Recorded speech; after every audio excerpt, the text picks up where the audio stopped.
Hello everyone, welcome to my study channel Arivat Classes. I hope you all will be good. Today we will study about first battle of Panipat which was fought in 21st April 1526 between Babur and Ibrahim Lodi.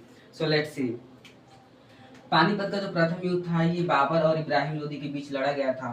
जो बाबर थे ये central Asian ruler थे।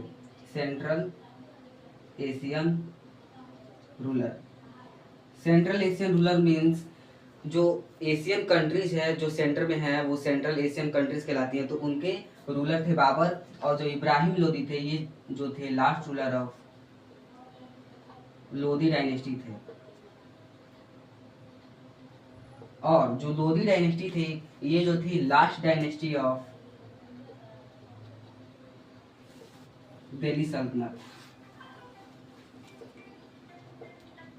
तो जो Lodi dynasty थी ये दिल्ली सल्तनत की लास्ट डायनेस्टी थी और जो इब्राहिम लोदी थे वो लोदी डायनेस्टी के लास्ट रूलर थे।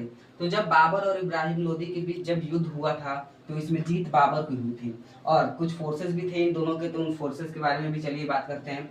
तो बाबर के फोर्सेस में थे 12,000 कुछ व्यक्ति और 10 से 15 कैनॉन्स यानी तोपें थी।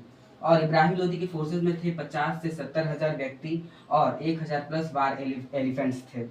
तो बाबर की जब जीत हुई और इब्राहिम लोदी की हार हुई तो इब्राहिम लोदी की जो लोदी डायनेस्टी थी या फिर हम कह सकते हैं दिल्ली सल्तनत था इसका होता है द इंड। और जो बाबर थे ये जीत गए तो इन्होंने इंडिया में एक डायनेस्टी या फिर एक कह सकते हैं एम्पायर साम्राज्य की स्थापना की जिसे हम कहते हैं मुगल एम्पायर।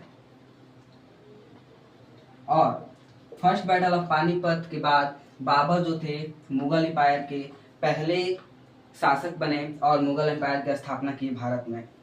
Thank you.